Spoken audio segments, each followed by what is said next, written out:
Yaorana et bienvenue dans Manava. S'il est une période de notre vie compliquée et parfois difficile à vivre, c'est bien l'adolescence. Comment passer cette période en tant qu'ado et en tant que parent? Pour répondre à ces questions, j'accueille aujourd'hui Poina Chung, qui est psychologue clinicienne au Fare Tamaho, Hélène Teamo Gatino, qui est éducatrice spécialisée à la maison de l'adolescent au Fare Tamaho, Constance, qui est maman dont les ados ont été suivis au Fare Tamaho également, et Lurline, pardon, Chung, qui a été suivi lors de son adolescence. Mesdames, ravi de vous accueillir sur ce plateau. Bienvenue à vous quatre. Merci. Merci. Paulina, on va entrer dans le vif du sujet. À quel moment débute l'adolescence? Yorana, alors c'est une question plutôt difficile, je dirais. À quel moment débute l'adolescence? L'adolescence aussi fait partie d'un contexte social, culturel. L'adolescence débute, en tout cas physiologiquement, quand la puberté se manifeste, hein, quand il y a un cycle menstruel qui est installé chez les filles, pour exemple physique, hein, mais l'adolescence, il y a une préadolescence, une adolescence et un début d'âge adulte. Alors, on tend à dire que c'est à partir de 10 ans, 11 ans. Il y a des adolescences qui se manifestent beaucoup plus tôt avec les pubertés précoces, mais on peut quand même préciser que c'est un processus vraiment progressif qui s'installe dans un contexte social, culturel, physiologique, génétique aussi à Alors, prendre en compte. la question était volontairement vague. C'est bien pour montrer justement que c'est assez vaste et que c'est lié à chaque enfant et à plein de situations bien différentes.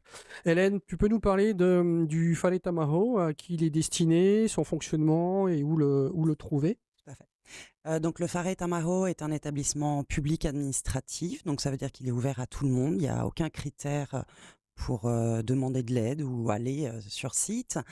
Donc il y a la maison des enfants qui accueille des enfants de 0 à 12 ans avec leurs parents ou l'autorité parentale. Il y a les maisons de l'enfance, donc c'est un accueil plutôt de pédagogie, d'aide à la parentalité. Donc là pour les 0-5 ans avec parents ou autres personnes.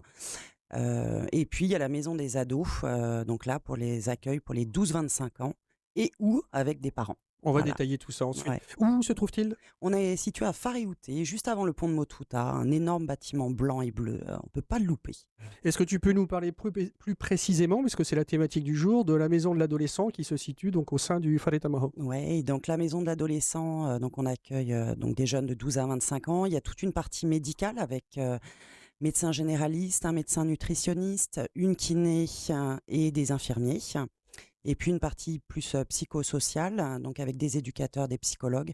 On a aussi un espace jeune qui accueille des jeunes de 12 à 25 ans, mais plus sous la forme collective avec détente, loisirs et prévention. Pour travailler un peu plus le côté, on va dire, social et relations avec les autres. Tout à fait. Constance, pourquoi Mm. est-ce que tu as choisi, on rentre dans le vif du sujet, pourquoi avoir choisi on va dire, de confier tes enfants ou que tes enfants aillent à la maison de l'adolescent? On va dire que je connaissais pas énormément de structures sur le territoire et mes ados avaient besoin d'être accompagnés. Le lycée, en fait, m'a envoyée vers le Faritam Hao en Voilà, me disant: si on reprend la genèse, donc le lycée «Voilà, t'a alerté en disant ça serait ça bien pourrait être de... une bonne idée d'aller consulter là-bas. Peut-être qu'ils t'aideront ou t'enverront vers quelqu'un d'autre». Parce que c'était compliqué à la maison, sans être trop, je veux dire, sans rentrer dans la vie intime, mais les relations étaient devenues compliquées, ou tu as vu les relations se dégrader, ou ce genre de choses? Les relations, étaient plutôt bonnes, mais c'était, un passage de la vie qui était compliqué pour mon ado et en tant que parent, on peut faire certaines choses, mais il y a des choses qu'on Ouais, peut tu pas. t'es dit: Voilà. ça je saurais pas faire». Ça, je saurais pas faire, faut savoir passer la main et j'avais besoin de passer la main et elle avait besoin de pouvoir se confier à quelqu'un d'autre. Parce Hélène, ça que c'est le bon réflexe, j'imagine? C'est parfait, tout à fait. Parce qu'on peut être face, c'est ça, on peut être face à une, on va dire, une somme de difficultés qui nous dépasse un petit peu et ah oui, on est face à des situations où de toute façon les parents ils comprennent rien, c'est des vieux jeux et à la fameuse phrase. et voilà Ouais. et de toute façon un ado entend, bien mieux une tierce personne Mm. que sa propre famille ou ses propres parents. C'est bien connu. Lurline, toi, c'est toi qui as été C'est ça. au sein du Fare Fata Tamaho, et Mao, ça, oui. ça s'est passé comment aussi? Tu nous expliques ça? Alors, la première fois que je suis allée au Faret Amaro, c'est vrai que c'était pour une solution, en fait, pour une contraception. Et finalement, j'ai continué à fréquenter le Faret Amaro. Et grâce à eux, ils ont été en fait le tremplin en fait entre mes parents et moi. Il n'y avait plus de discours, il n'y avait plus de dialogue. Ben, en fait, mon papa, il m'a quand même eu à 60 ans, donc Il y avait il y a une... un Ouais. gros gap en fait. Et du coup, j'arrivais pas à communiquer avec eux, je comprenais rien puisque j'étais adolescente et c'était difficile. Et grâce à eux, j'ai pu comprendre beaucoup de choses et puis du coup, j'ai pu mieux communiquer avec mes parents. Est-ce que tu as... C'est indiscret de te demander si tu as des frères et sœurs? Oui, j'en ai. Donc tu étais la Je suis la dernière? dernière. T'étais la dernière, oui. Donc Oui, il y avait un vrai fossé c'est générationnel ça. entre le papa et toi. Voilà. Et Donc, ma maman aussi. Voilà. donc comment de Paulina, ce genre de, on va dire de sujet ou de réalité, elle est présente régulièrement au sein du Fallet Tamao? Oui, en fait, avant de répondre à votre question, moi j'aimerais bien préciser aussi que il n'y a au Farit Tamarau aucune participation financière. C'est important C'est de le dire. absolument gratuit, hein. Aucune participation financière n'est requise et nous sommes protégés par un texte de loi qui nous autorise à rencontrer les mineurs sans autorisation parentale. D'accord. Alors bien sûr, on va jamais loin sans les parents, hein, en tout cas les tuteurs légaux, hein, les personnes ressources, mais ça décrispe, ça amène aussi un lien de confiance et une adhésion à une rencontre avec un professionnel, parce que attention aussi toujours aux étiquettes qui existent. Aujourd'hui, un psy c'est pour les fous, un éduc, je suis pas mal élevée, voilà. Qu'est-ce qu'on va aller raconter là-bas? Et ici c'est Tahiti et les îles, c'est petit, c'est voilà.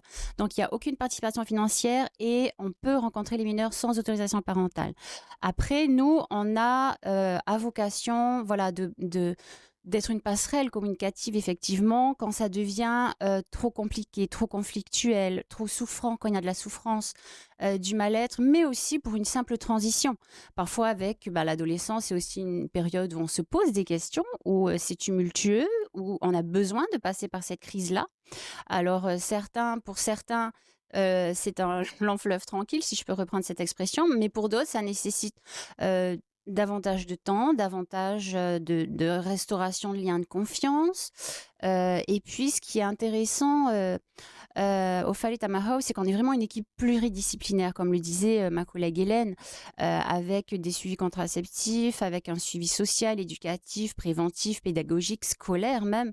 Et on ne travaille pas seul, parce que quand on parle de communication, il faut bien que nous aussi, on soit relayés, comme le disait Constance, par des partenaires extérieurs, que ce soit la pédopsychiatrie, que ce soit une maison de quartier très active, que ce soit le centre d'addictologie. Voilà, on n'est pas seul pour communiquer. Il faut vraiment avoir un réseau de coordination pérenne, en fait. Et puis c'est le travail d'une équipe, comme ça vous Oui, allez bien pouvoir mettre sûr. en place tout un Mm, process, on va dire, et mettre en mm, confiance l'ado, et il va pouvoir se mm, confier, peut-être faire aussi une petite mm, introspection, savoir où il se situe, ce mm. genre de choses. Bien sûr. Hélène, quel est ton rôle concrètement, toi, en tant qu'éducatrice spécialisée? Alors mon métier est pas très connu, on est souvent assimilé aux travailleurs sociaux, mais le rôle d'éducateur, enfin voilà, on est assez présent quand même sur le territoire. Mon métier, c'est d'être là, en tout cas au Faret Amaro, quand il y a par exemple des difficultés à l'école, alors de comportement, de chute des notes d'un seul coup, de pétage de plomb aussi dans les établissements scolaires. Ça peut être aussi des difficultés relationnelles dans la famille où il peut y avoir des conflits. Ou des parents qui se plaignent, il fait jamais ce que je lui demande, voilà, où il faut répéter 50 fois. Ça peut être des histoires aussi de séparation parentale qui sont compliquées, où l'ado est un peu au milieu. Ça peut être des histoires de violence, voilà, c'est assez Oui, vaste. ça peut aller de problèmes assez anodins et Tout à faciles à fait, régler à des problèmes beaucoup plus tout à lourds qui fait, là demandent justement l'intervention Mm, de l'ensemble de l'équipe. tout à mm. fait. Euh, Constance, comment est-ce que ton ado a accueilli l'idée d'aller au Foyer Tamaro ou à Maison de l'adolescent? Est-ce que il y a été, tu lui en as parlé, tu as dit j'aimerais bien qu'on fasse ça, ou tu l'as mis devant le fait accompli, ou ça s'est passé comment? Euh, Parce que ce qui est intéressant, c'est de comprendre la démarche, oui, parce qu'il y a le moment où on décide Mmh. et le moment où il faut que l'ado y aille. oui, oui, Mm. oui, de toute façon, il faut qu'il y ait une démarche. J'en ai parlé avant en disant, ben voilà, on est devant une impasse, là, il y a un problème. moi, j'ai pas les solutions. Je grandis en même temps que toi, parce qu'on devient parent d'ado en même temps qu'ils deviennent ados. Donc, C'est Bien ça. sûr. Oui, oui, oui. et donc, bah, il y a un moment donné, je peux pas t'aider plus que ça. Donc, on va passer la main à quelqu'un d'autre. Et lui a Et accepté. bah oui, oui, oui, parce que c'était aussi, je pense, une souffrance qui avait, du coup, c'est un besoin de pouvoir se confier à quelqu'un, de un adulte, et qui soit pas dans le cadre de l'école, qui soit pas dans le cadre des amis, qui soit pas, Mm. voilà. Et puis, bah, je pense la façon dont on présente ça à l'enfant peut vraiment l'influencer pour accepter d'aller dire ce qu'il a à dire, point. Dire, voilà, c'est après, moi, je vais avec toi, je t'accompagne, et puis, ben, ça sera entre vous, quoi. J'imagine qu'il y a un protocole où vous devez peut-être écouter l'ado, on va dire séparément. Après, les parents, pour vous essayez d'avoir l'ensemble de l'histoire et puis c'est un puzzle, quoi, non? Ça dépend un peu des situations, hein. Enfin, vraiment, chaque famille a sa problématique. Ça dépend aussi, si la communication est déjà instaurée dans la famille. Ça dépend si l'ado a besoin d'être, seul aussi, hein, Du pour être, stade auquel réussi. les Ouais, gens tout arrivent à chez vous, fait. quoi, en fait. Tout à fait. J'aime beaucoup ce que Constance peut dire parce que le fait qu'elle ait pu en parler et dire: «Là, je sais plus faire», nous, ça nous aide pour plus Ah bah tard, oui. hein, voilà. Mm. Des jeunes qui, peuvent arriver, c'est: «Non, je ne dirai rien». Nous, on doit sortir un peu plus, nos rames, même si ça se passe très bien et qu'au final, il se passe quelque Ah, chose, ils sont fermés, vous quand cherchez la même. clé. Tout à fait. Voilà. Mais voilà, c'est vrai que c'est la super bonne, démarche pour nous aider, pour soutenir la famille au sens large du terme. On va prendre ton exemple, Lurline, parce que toi, tu dis, bon, tu es allé Voilà, pour un sujet bien particulier, c'est ça. et ensuite tu t'es rendu compte que toutes ces personnes pouvaient t'aider à rétablir on va dire le dialogue C'est ça, avec la ton papa, relation, où c'était très compliqué. c'est ça. Et lui a pris ça comment? Il était fâché. C'était la relation en fait inverse de Constance en fait. Mon père ne voulait pas aller, ni ma mère, hein. Mmh.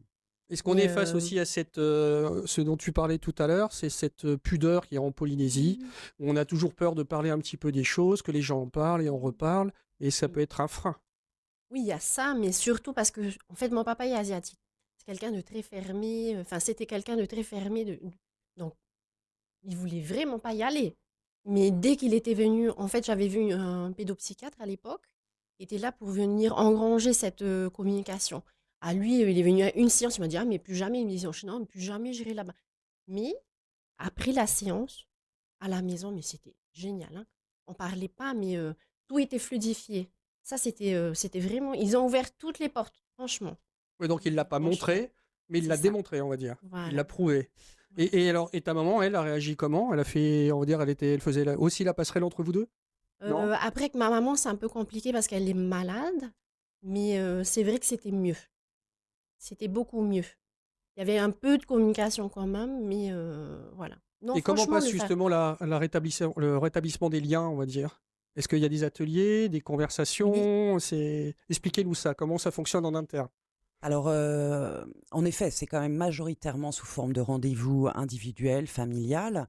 Après, il peut y avoir des ateliers qui sont mis en place. Alors, c'est vrai qu'avec Lurline, on se connaît depuis, très longtemps. Il y a eu plein de choses, des ateliers manuels, enfin, voilà, culinaire. culinaires. Il y a eu, C'est-à-dire que l'atelier se passe avec l'ado, bon, maintenant Oui, qui est une jeune femme, mais l'ado voilà. de l'époque. Mmh. Les parents sont là, ou alors c'est Pas juste toujours. l'ado et puis vous Pas établissez toujours. vous discutez en fait. En fait, alors, sans rentrer dans les Non, non, détails, non, mais bien ça sûr, hein. Oui. dépend, des situations. Il y a des personnes avec qui on va faire un atelier avec, en effet, les Mm. ados et les parents ensemble.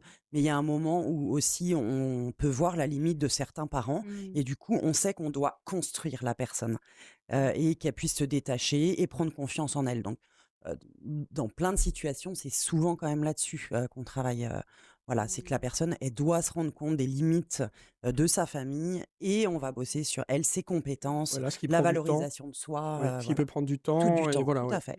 Et Paulina, dans ce cas-là, puisque là on parle des ados, mais si est-ce que les parents sont capables justement de connaître leurs limites et de l'admettre et de se dire, moi on a entendu Constance tout à l'heure disant, ben moi je ne savais pas, donc je me suis tourné vers quelqu'un qui savait.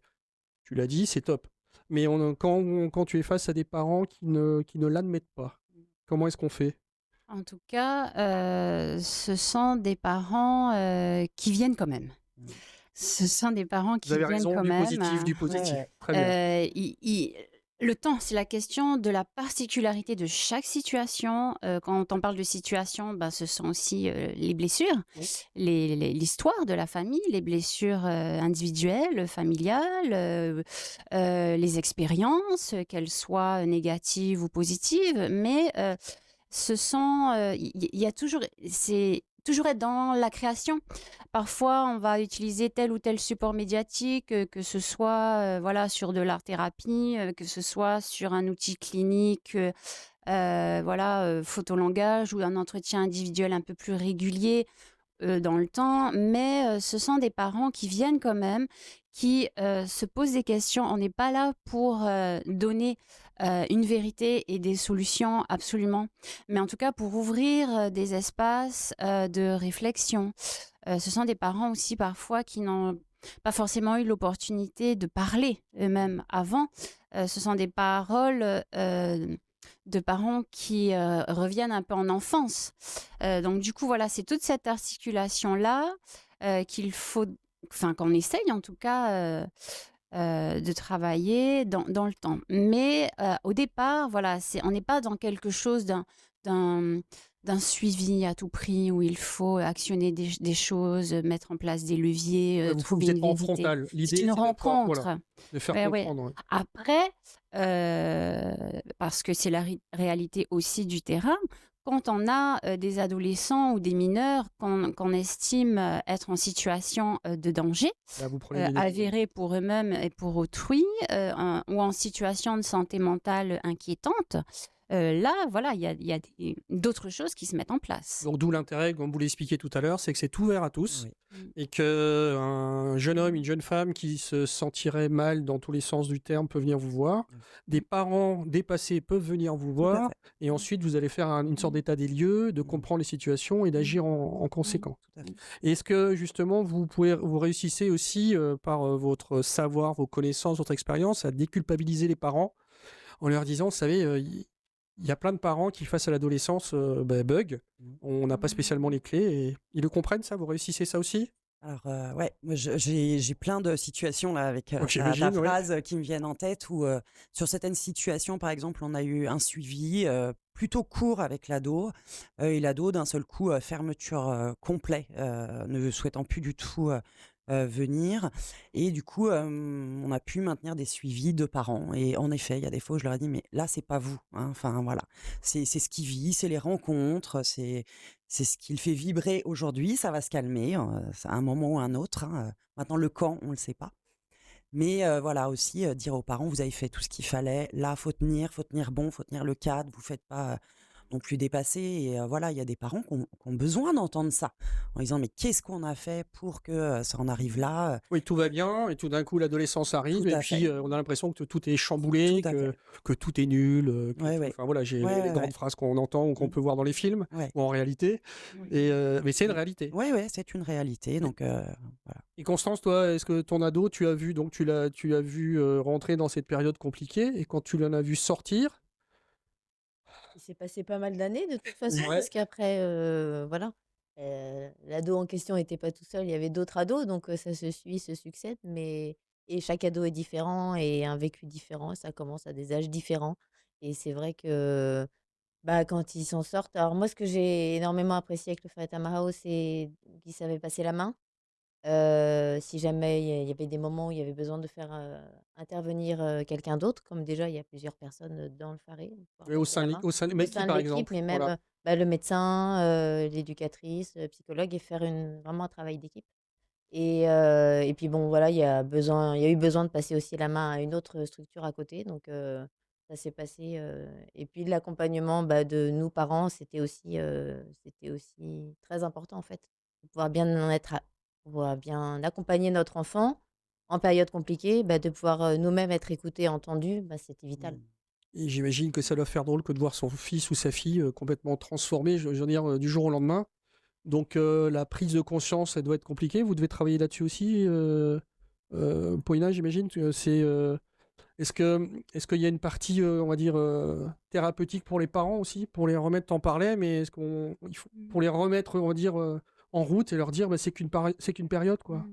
Bien sûr, c'est en tout cas, on essaie de les repotentialiser, D'accord. de les, alors c'est un terme, de les renarcissiser un peu quand même parce que ce sont des parents qui sont essoufflés, qui sont épuisés ou des fois même qui débordent tellement d'énergie qu'on s'éparpille vite aussi. Hein, et ce sont, je pense aussi, des parents. Moi, j'insiste un peu dessus sur la notion de l'adolescence d'aujourd'hui. Voilà, on n'est pas là pour. Mais la présence quand même de cette consommation partout, les réseaux Ah, mais sociaux. l'omniprésence des réseaux, tout ça, c'est de plus en plus compliqué, on le sait. Hein, Souvent, ouais. moi, il y a des ados et des parents qui avouent en fait à quel point c'est difficile d'être parfait. Il faut être un parent parfait, il n'y a plus le droit de pleurer, il faut absolument aller Ouais, il faut être vite, fort, vite, voilà, mieux, voilà. bien, dans quelque chose du paraître, de l'image. Et ça, c'est compliqué aussi à vivre au quotidien, parfois. Pas toujours, hein, mais souvent, on a ces témoignages-là hein, de personnes dans une concurrence du meilleur parent ou de la meilleure élève, des Mais là, je choses pense comme aussi ça. qu'on revient aussi sur ce niveau de réseau. Il y a cette notion de paraître, il faut en montrer trop, parce que je pense que clairement, on a créé des monstres. Mais je parle des générations à venir. Mais oui, je vais poser la question, hein. Hélène, est-ce qu'il faut aussi savoir poser des limites? Mais c'est la priorité. C'est la priorité. Et justement, je poserai la question ensuite à Laureline pour voir toi comment tu vas faire, si tu le fais déjà si tu as des enfants et si tu le fais déjà. Donc en tant que parent, il faut apprendre à mettre des limites aussi. Tout à fait. Je pense même dès la plus petite enfance, Oui. hein, voilà, un cadre éducatif, on appelle ça, c'est le terme. Savoir dire non. Et leur dire non, c'est important parce que la société, elle dira pas oui à tout. Hein. Non, ce n'est interdit de voler, il fait est partie de la interdit vie. de cracher, enfin voilà. Donc dès tout petit, non, tu ne jetteras pas les papiers par terre. Et alors je dis pas qu'il faut le rosser, hein, c'est pas ce que je suis en train de dire du tout. Ah, Hein. mais pas du tout, non, Voilà. non, mais des limites, c'est pas Mais rosser ses enfants. voilà, c'est Ouais, ouais. vraiment un non ferme. Sur pas mal de situations, c'est non, non, non ou non d'accord. Voilà, Oui, parce que les parents lâchent à leur les moment. parents lâchent et souvent, moi je leur dis, c'est ne lâchez pas. C'est vous l'autorité numéro 1, ne lâchez pas quoi. Vous savez pourquoi vous le faites, vous lui expliquez et vous tenez bon quoi. Donc Et que chacun garde son rôle, et les que enfants chacun ont le garde rôle son des rôle. enfants et les parents le Tout rôle des à fait, parents. tout à Ça fait leur permet et un ça se ancrage. passera bien mieux, hein. Alors Laureline, toi, tu te dis, bon, ok, sur ton expérience, tu vas te baser de ton expérience et tu te dis, ok, maintenant, mes enfants, s'ils réagissent comme ça, tu as déjà quelques clés? Oui, en fait, c'est vrai que je fréquente en fait la maison de l'enfance en fait de Faha, où ils organisent en fait régulièrement tous les jeudis en fait des cafés parents. Parce qu'en tant que maman, j'ai beaucoup de questionnements et là-bas en fait, il y a vraiment des bonnes thématiques en fait sur les écrans, des choses comme ça. Que moi, c'est vrai qu'avant, à l'époque, j'étais catégorique, non, pas d'écran. Alors que non, c'est dans l'air du temps, ça fait partie d'eux. Et grâce à Meito en fait du Farid Amaro, maintenant, je suis plus éclairée et je suis moins stricte. En fait, Donc, j'ai tu une... poses, comme tu l'as dit, c'est générationnel. Mmh. Donc, ça va être dur de dire non, on peut plus, Mmh. mais peut-être calibrer, c'est ce que tu fais toi. Voilà. Et grâce au Farid Amaro. Constance, de ton côté, bon, Ben, maintenant ils sont plus grands. oui, je dirais que on devient parent hein, avec eux notre adolescence à nous n'a rien à voir avec celle qu'ils vivent maintenant avec l'évolution. Donc il faut savoir rester ouvert, mais en gardant un cadre et des limites et sans doute aussi en revoyant nos limites à nous en tant que parents, qui ont plus forcément lieu d'être dans la génération actuelle, à l'époque où nos enfants vivent. Et donc de pouvoir discuter avec eux en disant, ben voilà, à mon époque, oui, mais à ton époque, maman, bon. Tu fais Euh, super bien l'ado. Hein. c'est l'habitude. Donc oui, à mon époque, c'était comme ça. Maintenant, à la tienne, c'est comme ça. Est-ce qu'on peut en discuter? Qu'est-ce que tu en penses? Bon, après, je sais pas. Moi, j'ai peut-être des ados avec qui je peux discuter plus facilement. Mais on apprend aussi à discuter avec eux. Et ben, avec les premiers, c'est pas facile. Parce que c'est On nouveau, apprend. parce que ça nous renvoie à notre propre adolescence. Et puis, c'est Mais vrai une qu'il y a des clés quand même, c'est de parler avec eux dès qu'ils sont petits, en fait. Ah oui, oui, oui. C'est d'instaurer le dialogue dès qu'ils sont petits, parce que si on leur parle jamais et que du jour au lendemain on commence à leur parler, j'imagine qu'il y a un changement. Donc on explique le plus tôt possible, on met des règles, en tout cas on met des cadres. Tout à fait. La communication, c'est ce qui, on va dire, va améliorer la situation, hein. Donc, dès tout petit, si on lui apprend à se parler, à ce qu'il exprime les choses, ça ne veut pas dire aller toujours dans son sens, hein, mais en tout cas qu'il puisse se permettre d'exprimer ce qu'il ressent. Il n'est pas d'accord pour ceci, il n'est pas d'accord sur cela. J'entends, mais moi, ma règle, elle Puis on a est le droit là. de pas être d'accord. Voilà, on a le droit de pas être d'accord. Et sans hurler, sans ainsi de suite. Et régulièrement, des parents peuvent dire, mais j'arrête pas de parler avec lui, sauf que non. J'arrête pas de parler tout seul avec lui et j'impose ce que je dis. Sauf que dans la génération d'aujourd'hui, ça, c'est pas possible. Il faut, enfin, Oui, c'est le part au libre arbitre aussi. c'est de l'échange. Ouais. Alors, évidemment, en termes de conclusion, Constance et Laureline, si vous aviez un conseil à donner aux parents qui sont peut-être là, on va dire un petit peu déboussolés parce qu'il y a une petite crise à la maison et que les ados sont devenus, sont plus les gentils petits enfants qu'ils ont connus, mais les ados en pleine forme. Quel conseil vous pourriez donner? Alors, je suis pas forcément très à l'aise avec les conseils. Ce que je voulais dire, c'est que un enfant qui devient ado nous renvoie à notre propre adolescence. Donc déjà, pouvoir y réfléchir et le savoir. Et après, savoir humblement se tourner vers quelqu'un pour pouvoir demander conseil. Et des gens qui sont Savoir quand demander même, conseil. voilà, mais des gens qui sont aussi formés et qui connaissent ce genre de situation. Laureline? Alors, faut pas hésiter à aller les voir, parce que c'est des gens bienveillants, ils n'hésitent pas à t'aider, et grâce à eux, ben voilà, ils ont quand même façonné ma vie. Voilà. Paulina, tu auras le mot de la fin. Euh, Alors, j'aimerais bien reprendre Non, on n'aura en pas le temps. termes déboussolés. Alors oui, déboussolés en même temps, il y a besoin d'être déboussolé et chacun est acteur de sa propre boussole aussi. Voilà, donc courage à nous tous et ne restons pas dans la solitude en fait. Très bien, mais voilà, de l'écoute, de la compréhension, de la patience. Ce sont certaines des clés qui peuvent faire passer cette période dans de meilleures conditions. Et puis surtout, n'hésitez pas à aller voir des spécialistes parce que vous voyez qu'elles accueilleront et les parents et les enfants avec bienveillance et attention. Merci à toutes d'avoir répondu à mes questions. C'est un plaisir de vous Merci. recevoir sur ce plateau. Cette émission sera en replay sur le site de TNTV. Bonne fin de journée avec TNTV.